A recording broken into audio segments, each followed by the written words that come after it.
Hello friends, आप सभी का एक बार फिर से वेलकम है हमारे यूट्यूब चैनल में। आज हम फिर से करने वाले हैं साइकोलॉजी से रिलेटेड बहुत से इंपॉर्टेंट क्वेश्चन आंसर्स। तो वीडियो के लास्ट तक बने रहिएगा। बिना किसी देरी के करते हैं शुरू।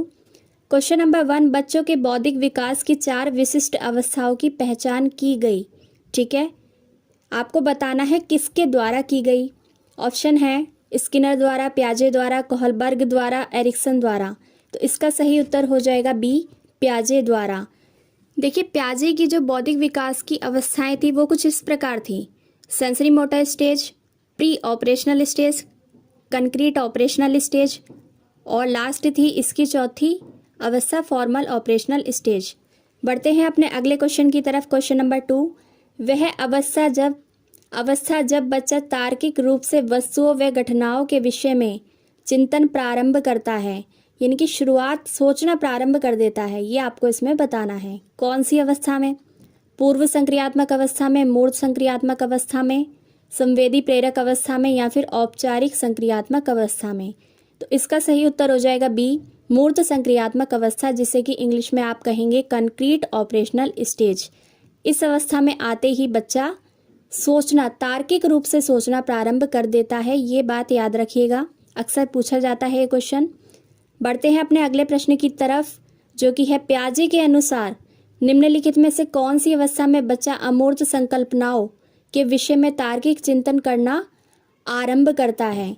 देखिए, इसका मतलब है अमूर्त संकल्पनाओं से मतलब होता है एब्स्ट्रैक्ट चीज़ें जो होती हैं, ठीक है, जो दिखाई नहीं देती, उन चीज़ों के बारे में बच्चा सोचना कब शुरू करता है, इस बारे में आपको बताना है।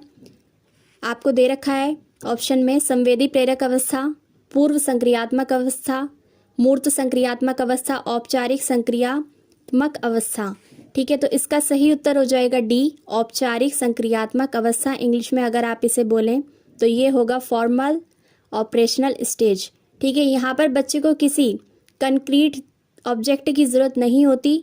ठीक है, वो बिना देखे भी किसी भी चीज़ के बारे में अच्छे से तर्क कर सकता है। अगला प्रश्न, प्रश्न संख्या 4, पियाजे के अनुसार विकास की पहली अवस्था यानी कि जन्म से लेकर लगभग 2 वर्ष की आयु के दौरान बच्चा डैश सबसे बेहतर सीखता है। ठीक है, आपको बताना है कि संवेदी प्रेरक अवस्था में, देखिए पहली अवस्था क्या थी विकास की पियाजे वाली, संवेदी प्रेरक अवस्था यानी कि सेंसरी मोटर स्टेज। अब आपको यहाँ पर बताना है कि इस स्टेज में बच्चा सबसे ज़्यादा क्या सीखता है। इंद्रियों के प्रयोग द्वारा सीखता है। अगला है निष्क्रिय शब्दों को समझने के द्वारा सीखता है, अमूर्त तरीकों से चिंतन करना सीख जाता है, या फिर भाषा के नए अर्जित ज्ञान के अनुप्रयोग द्वारा सीखता है। तो इसका सही उत्तर हो जाएगा ए, इंद्रियों के द्वारा प्रयोग द्वारा सीखता है। ठीक है, बच्चा अपने सेंसेस को यूज़ करता है, वो बोल नहीं सकता इस स्टेज में, और अपनी सारी जो भी एक्टिविटी है वो किससे एक्सप्रेस करता है, अपने सेंसेस से। ठीक है, अगला क्वेश्चन है क्वेश्चन नंबर 5, वाइगोत्स्की बच्चों के सीखने में निम्नलिखित में से किस कारक की महत्वपूर्ण भूमिका पर बल देते हैं। देखिए, आपको याद रखना है जहाँ भी वाइगोत्स्की की बात आए तो वो सोशल डेवलपमेंट से रिलेटेड उन्होंने थ्योरी अपनी दी थी। ठीक है, वो समाज की और सामाजिक पहलुओं पर ही चर्चा करते थे और समाज को महत्वपूर्ण मानते थे। तो जहाँ भी आपको समाज से रिलेटेड चीज़ें दिखें तो आप समझ जाइएगा कि वो वाइगोत्स्की से संबंधित है। तो ऑप्शन यहाँ पर आपको दिया गया है कि वो सीखने के लिए किसको महत्वपूर्ण मानते थे, अनुवांशिक को, ठीक है, नैतिक, शारीरिक या फिर सामाजिक। तो जैसा कि मैंने अभी आपको बताया, इसका आंसर हो जाएगा डी, सामाजिक। अगला क्वेश्चन, क्वेश्चन नंबर 6, कोहलबर्ग के अनुसार शिक्षक बच्चों में नैतिक मूल्यों का विकास कर सकता है। ठीक है, कोहलबर्ग की बात हो रही है यहाँ पर, आपको पता होना चाहिए। ऑप्शन इसमें है धार्मिक शिक्षा को महत्व देकर, व्यवहार के स्पष्ट नियम बनाकर, नैतिक मुद्दों पर आधारित चर्चाओं में उन्हें शामिल करके, कैसे व्यवहार किया जाना चाहिए इस पर कठोर निर्देश देकर। तो इस क्वेश्चन का आंसर हो जाएगा सी, नैतिक मुद्दों पर आधारित चर्चाओं में उन्हें शामिल करके, क्योंकि जो कोहलबर्ग थे उन्होंने नैतिक विकास का सिद्धांत दिया था, तो वो नैतिकता की बात करते हैं और नैतिक मुद्दों पर चर्चा करते हैं, इसलिए इसका सही आंसर हो जाएगा सी। अगला क्वेश्चन, क्वेश्चन नंबर 7, पियाजे के संज्ञानात्मक विकास के चरणों के अनुसार इंद्रिय गामक यानी कि संवेदी प्रेरक या फिर सेंसरी मोटर स्टेज किसके साथ संबंधित है। ठीक है, ऑप्शन है अनुकरण, स्मृति और मानसिक निरूपण। अगला तार्किक रूप से समस्या समाधान की योग्यता, विकल्पों के निर्वचन और विश्लेषण करने की योग्यता, सामाजिक मुद्दों के सरोकार। तो इस क्वेश्चन का सही उत्तर हो जाएगा ए, अनुकरण, स्मृति और मानसिक निरूपण, क्योंकि बच्चा इसमें इसी तरीके से सीखता है इस अवस्था में। अगला क्वेश्चन नंबर 8, पियाजे के अनुसार संज्ञानात्मक विकास के किस चरण पर बच्चा वस्तु स्थायित्व को प्रदर्शित करता है? ठीक है, ये आपको इसमें बताना है। और ऑप्शन में आपको दे रखा है संवेदी प्रेरक चरण, पूर्व संक्रियात्मक चरण, मूर्त संक्रियात्मक चरण, औपचारिक संक्रियात्मक चरण। तो इसका सही उत्तर हो जाएगा ए, संवेदी प्रेरक चरण, क्योंकि इस अवस्था में ही बच्चा वस्तु स्थायित्व सीखता है। ठीक है, ऑब्जेक्ट परमानेंस। अगला क्वेश्चन नंबर 9, कोहलबर्ग के अनुसार सही और गलत के प्रश्न के बारे में निर्णय लेने में शामिल चिंतन प्रक्रिया को कहा जाता है? क्या कहेंगे? देखिए, कोहलबर्ग ने नैतिक विकास का सिद्धांत दिया है। अगर आपने उसका सिद्धांत पढ़ा है, इनका सिद्धांत पढ़ा है नैतिक विकास का, तो आप इस क्वेश्चन का आंसर इजीली कर लेंगे। ऑप्शन देख लेते हैं फटाफट से। नैतिक यथार्थवाद, नैतिक दुविधा, सहयोग की नैतिकता और नैतिक तर्कणा। ठीक है, इसका सही उत्तर हो जाएगा डी, नैतिक तर्कणा। ठीक है, अगला क्वेश्चन नंबर 10, पियाजे के अधिगम के संज्ञानात्मक सिद्धांत के अनुसार वह प्रक्रिया जिसके द्वारा संज्ञानात्मक संरचना को संशोधित किया जाता है क्या कहलाती है? ठीक है, मॉडिफाई किया जाता है जहाँ पर। देखिए, पियाजे ने 2 चीज़ें दी हैं, एसिमिलेशन और एकोमोडेशन। इस पर मैं अलग से वीडियो बना दूंगी। लेकिन जब हम सीखे हुए ज्ञान को अच्छे से मॉडिफाई करते हैं, आगे बढ़ाते हैं उसको, तो उसको क्या कहा जाता है? ऑप्शन देख लीजिए पहले। समावेशन, स्कीमा, पृथक्करण और समायोजन। ठीक है, तो इसका सही उत्तर हो जाएगा 10वें का डी, समायोजन। अगला क्वेश्चन नंबर 11, मानसिक विकास की औपचारिक संक्रियात्मक अवस्था की मुख्य विशेषता है, यानी कि फॉर्मल ऑपरेशनल स्टेज, यानी कि पियाजे के मानसिक विकास की जो चौथी अवस्था है उसकी विशेषता क्या है? अमूर्त चिंतन, मूर्त चिंतन, सामाजिक चिंतन, अहम केंद्रित चिंतन। तो इस प्रश्न का आंसर होगा ए, अमूर्त चिंतन, यानी कि बच्चा इसमें आकर, इस अवस्था में आकर एब्स्ट्रैक्ट थिंकिंग शुरू कर देता है, उसे किसी भी वास्तविक वस्तु की जरूरत नहीं होती। ठीक है, अगला क्वेश्चन नंबर 12, बच्चों में नैतिक मूल्यों को विकसित करने का सर्वाधिक उचित तरीका है। अगर आप बच्चों में नैतिक मूल्यों को विकसित करना चाहते हैं तो सबसे उचित तरीका इनमें से आपको क्या लग रहा है? चलिए ऑप्शन देख लेते हैं फटाफट। प्रातःकालीन सभा में बच्चों को नैतिक उपदेश देना, विद्यार्थी के सामने एक परिस्थिति रखना और उस पर निर्णय करने के लिए कहना, निर्णय लेने के लिए कहना, शिक्षकों एवं बड़ों द्वारा नैतिक मूल्यों को प्रदर्शित करना। आखिरी ऑप्शन है इसमें विद्यार्थियों को नैतिकता और अनैतिकता के बीच अंतर सिखाना। देखिए, सभी ऑप्शन कहीं ना कहीं करेक्ट है, लेकिन जो सबसे अप्रोप्रिएट इसका आंसर है वो होगा सी, शिक्षकों एवं बड़ों द्वारा नैतिक मूल्यों को प्रदर्शित करना। देखिए, जो बच्चे देखते हैं वही सीखते हैं। अगर आप उनके आगे अच्छे आदर्श प्रस्तुत करेंगे, उनके आगे नैतिक मूल्यों को प्रदर्शित करेंगे, तो वह भी वैसा ही सीखेंगे। बढ़ते हैं अपने आज के अगले प्रश्न, यानी कि प्रश्न संख्या 13 की तरफ। कोहलबर्ग के अनुसार सही और गलत के बारे में बच्चे डैश चिंतन करते हैं। कैसा चिंतन करते हैं आपको बताना है। किस बारे में? सही और गलत के बारे में। इस प्रश्न का आंसर भी आप कोहलबर्ग के नैतिक विकास के सिद्धांत के अनुसार ही देंगे। ठीक है, ऑप्शन देख लीजिए। अलग आयु में अलग तरीके से चिंतन करते हैं सही गलत के बारे में, अलग चरणों में समान रूप से संदर्भ के अनुसार, और आखिरी इसका ऑप्शन है अभिभावकों द्वारा प्रदत्त निर्देशों के अनुसार। तो इसका सही उत्तर होगा ए, अलग आयु में अलग तरीके से। देखिए, एग्जाम्पल के लिए एक छोटा बच्चा जो बहुत छोटा होता है उसे सोचने समझने की इतनी क्षमता नहीं होती कि कौन सी चीज़ सही है और कौन सी गलत है, लेकिन जैसे जैसे हम बड़े होते जाते हैं हमें चीज़ों की समझ होने लगती है। तो इस हिसाब से भी इसका आंसर हो जाएगा ए वाला, अलग आयु में अलग तरीके से। ठीक है, सीखना समझना किस बारे में? सही और गलत के बारे में। अगला क्वेश्चन नंबर 14, वाइगोत्स्की के सिद्धांत का निहितार्थ है। देखिए, यहाँ पर आपने नोटिस करा अभी तक आपसे पियाजे, कोहलबर्ग और वाइगोत्स्की के बारे में ही प्रश्न पूछे जा रहे हैं, क्योंकि ये टॉपिक्स बहुत इंपॉर्टेंट हैं। अगर आपने अभी भी हमारे चैनल को सब्सक्राइब नहीं किया है तो आप कर लीजिए, ताकि आगे भी आपको अच्छे अच्छे वीडियोस देखने को मिलते रहें। वापस आते हैं अपने 14 नंबर क्वेश्चन पर। वाइगोत्स्की के सिद्धांत का निहितार्थ। मैंने अभी अभी आपको बताया था समाज से रिलेटेड बात करते हैं वाइगोत्स्की, ठीक है। सामाजिक कार्यों और सहयोग पर आधारित बातें करते हैं, ठीक है। उनका सिद्धांत ही ये कहता है कि उनके लिए समाज महत्वपूर्ण है, बच्चे के विकास के लिए समाज महत्वपूर्ण है। ऑप्शन देख लेते हैं फटाफट। संयोगात्मक समस्या समाधान, ठीक है। अगला है प्रत्येक विद्यार्थी को व्यक्तिगत रूप से दत्त कार्य देना। प्रारंभिक व्याख्या के बाद कठिन सवालों को हल करने में बच्चों की सहायता ना करना। बच्चे उन बच्चों की संगति में श्रेष्ठतम रूप से सीख सकते हैं जिनका बुद्धि लब्धांक उनके बुद्धि लब्धांक से कम होता है। तो जो सही उत्तर है इसका वो होगा ए, सहयोगात्मक समस्या समाधान, ठीक है। क्योंकि बच्चे समाज में रहेंगे, एक साथ रहेंगे, मिलकर कार्य करेंगे, एक दूसरे का सहयोग करेंगे, तो वाइगोत्स्की का जो सीखने का सिद्धांत है वो सार्थक होगा। Next question, question number 15। सीखने के सिद्धांतों के संदर्भ में स्कैफोल्डिंग डैश की ओर संकेत करता है। देखिए, स्कैफोल्डिंग एक टर्म है जो कि जीन पियाजे द्वारा दिया गया था, ठीक है। इसका क्या मतलब है, ये किस संदर्भ में प्रयोग किया जाता है, ये आपको इसमें बताना है। ऑप्शन में आपको दिया गया है अनुरूपित शिक्षण, पूर्व अधिगम की पुनरावृत्ति, सीखने में वयस्कों द्वारा अस्थायी सहयोग, और लास्ट इसका ऑप्शन है विद्यार्थियों द्वारा की गई गलतियों के कारण नो का पता लगाना। तो इसका सही ऑप्शन होगा सी, सीखने में वयस्कों द्वारा अस्थायी सहयोग, ठीक है।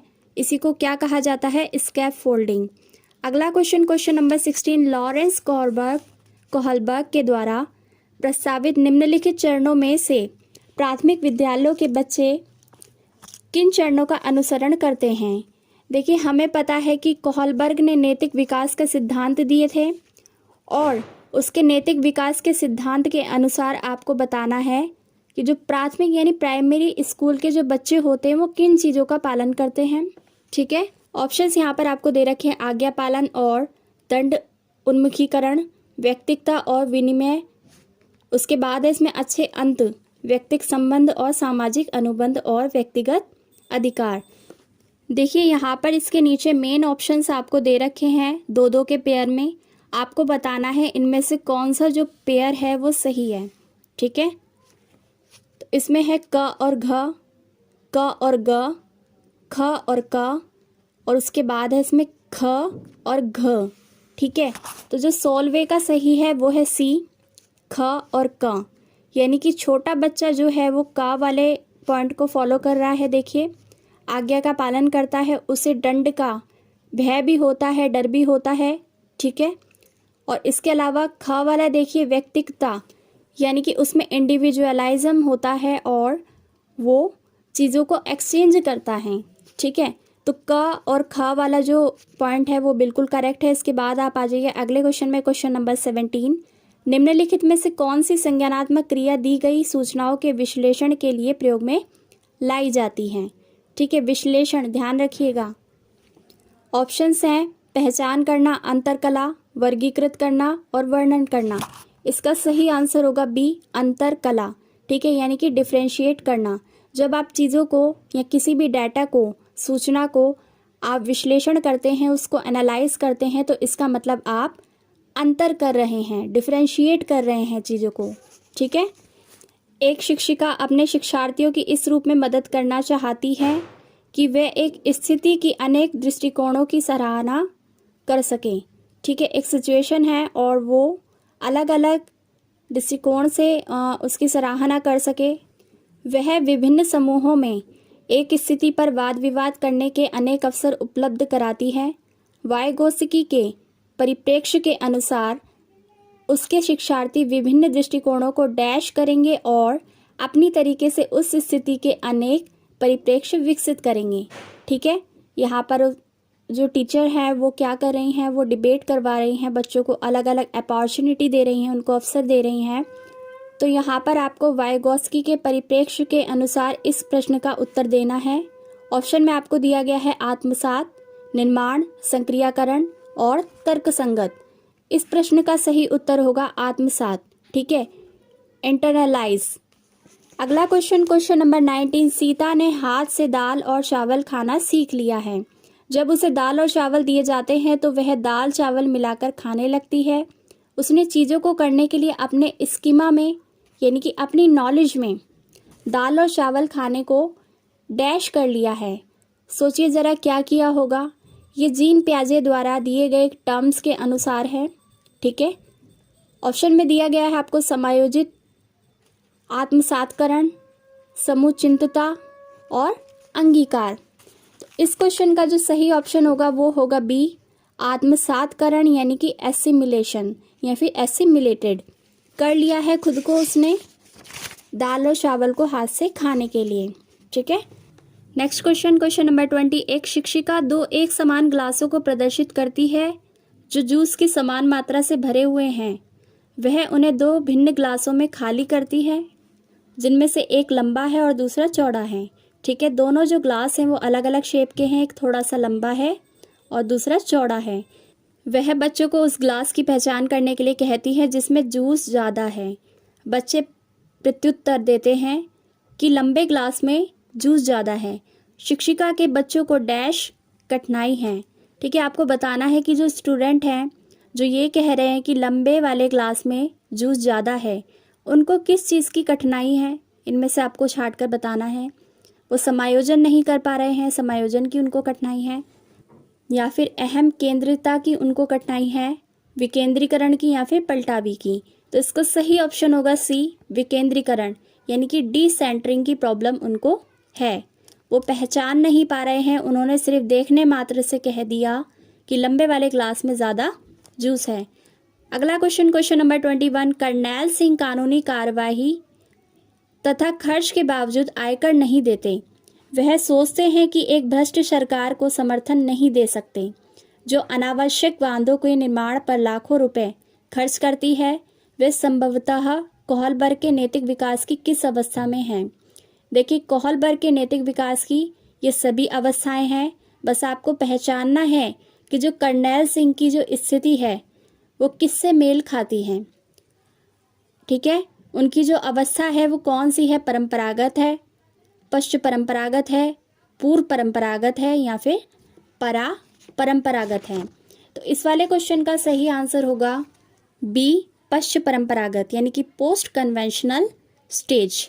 ठीक है, इसको डिटेल में भी पढ़ लेंगे हम वीडियो में। अगला क्वेश्चन देख लेते हैं फटाफट से, क्वेश्चन नंबर 22। निम्नलिखित में से कौन सा वाइगोत्स्की के सामाजिक सांस्कृतिक सिद्धांत पर आधारित है? ठीक है, बहुत ही इजीली आप कर पाएंगे इसको। ऑप्शन में आपको दिया गया है सक्रिय अनुकूलन, पारस्परिक शिक्षण, संस्कृति निक्षेप, संज्ञानात्मक विकास, या फिर अंतर्दृष्टिपूर्ण अधिगम। तो इस क्वेश्चन का सही आंसर होगा बी, पारस्परिक शिक्षण, यानी कि रेसिप्रोकल टीचिंग। ठीक है, यानी कि आपस में, पारस्परिक का मतलब होता है आपस में टीचिंग करना। ठीक है, साथ में पढ़ना और पढ़ाना। Next question, question number 23। एक शिक्षिका अपनी कक्षा से कहती है कि सभी प्रकार के प्रदत्त कार्यों का निर्माण इस प्रकार किया गया है। देखिए, प्रदत्त कार्य क्या होता है? असाइनमेंट्स। ठीक है, याद रखिएगा, प्रदत्त कार्य मतलब होता है असाइनमेंट्स। तो शिक्षिका ने सभी प्रकार के जो प्रदत्त कार्य हैं उनका निर्माण इस प्रकार से किया है कि प्रत्येक विद्यार्थी अधिक प्रभावशाली ढंग से सीख सके। अतः सभी विद्यार्थी बिना किसी अन्य की सहायता से अपना कार्य पूर्ण करें। वह कोहलबर्ग के किस नैतिक विकास के चरण की ओर संकेत दे रही हैं? ठीक है, ऑप्शन में आपको दिया गया है औपचारिक चरण, 4 कानून और व्यवस्था, नेक्स्ट पर औपचारिक 5 सामाजिक संविदा, नेक्स्ट इस पूर्व औपचारिक चरण 1 दंड परिवर्तन, उससे अगला है पूर्व औपचारिक चरण 2 व्यक्तिगता या फिर विनिमय। ठीक है, तो इस क्वेश्चन का सही आंसर होगा ए, औपचारिक चरण, यानी कि कानून और व्यवस्था। क्योंकि जो प्रदत्त कार्य का निर्माण किया गया था शिक्षिका द्वारा वो पूरी तरीके से बच्चों पर आधारित था। ठीक है, विद्यार्थियों पर आधारित था, और ताकि बच्चे जो है प्रभावशाली ढंग से सीख सकें, इसलिए ये आ जाएगा कानून और व्यवस्था के अंतर्गत। अगला क्वेश्चन, क्वेश्चन नंबर 24। पियाजे के विकासात्मक सिद्धांत के परिप्रेक्ष्य में निम्नलिखित में से कौन सा आरेख विकास को समुचित रूप से स्पष्ट करता है? ठीक है, पियाजे का विकासात्मक सिद्धांत को देखते हुए आपको बताना है कि इनमें से कौन सा आरेख यानी कि ग्राफ सही तरीके से विकासात्मक सिद्धांत को प्रदर्शित करेगा। ए वाला देख लीजिए, बी वाला देखिए, सी वाला और ये है डी वाला।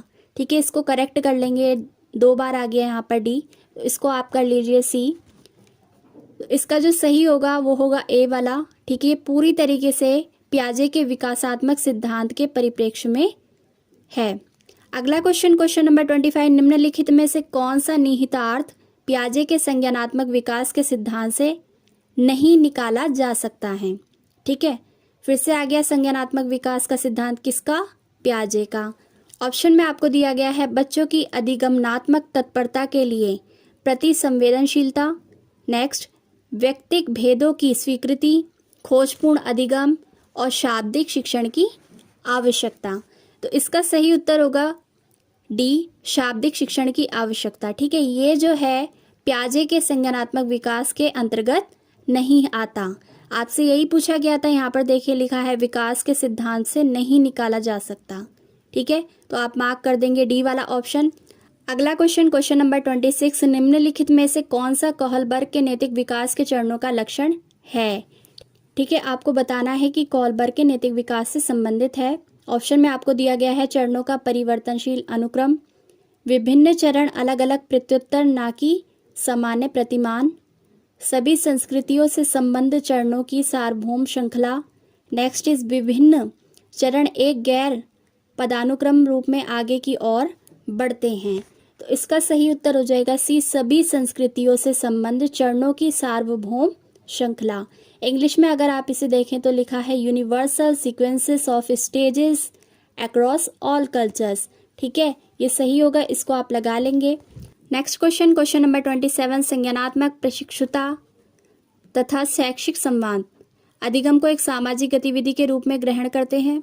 आगमनात्मक तार्किकता के अनुरूप पर आधारित है, पाठ्य सामग्री के सुव्यवस्थित संगठन पर बल देते हैं, कुशलता की प्राप्ति हेतु व्यवहारिक प्रशिक्षण की आवश्यकता पर बल देते हैं। तो इसका सही आंसर हो जाएगा ए, अधिगम को एक सामाजिक गतिविधि के रूप में ग्रहण करते हैं, conceive learning as a social activity. Next question number 28, संज्ञानात्मक विकास निम्न में से किसके द्वारा समर्थित होता है। ऑप्शन इज जितना संभव हो उतनी आवृत्ति से संगत और सुनियोजित परीक्षाओं का आयोजन करना। ठीक है, इसको दोबारा से आप पॉज करके भी देख सकते हैं अगर थोड़ी स्पीड ज़्यादा हो रही है तो। उन गतिविधियों को प्रस्तुत करना जो पारंपरिक पद्धतियों को सुदृढ़ बनाती हैं। नेक्स्ट, एक समृद्ध और विविधतापूर्ण वातावरण उपलब्ध कराना। अगला है संयोगात्मक की अपेक्षा व्यक्तिगत गतिविधियों पर अधिक ध्यान केंद्रित करना। तो इस क्वेश्चन का करेक्ट आंसर हो जाएगा सी, एक समृद्ध और विविधतापूर्ण वातावरण उपलब्ध कराना। ठीक है, किसका समर्थन करता है, संज्ञानात्मक विकास का।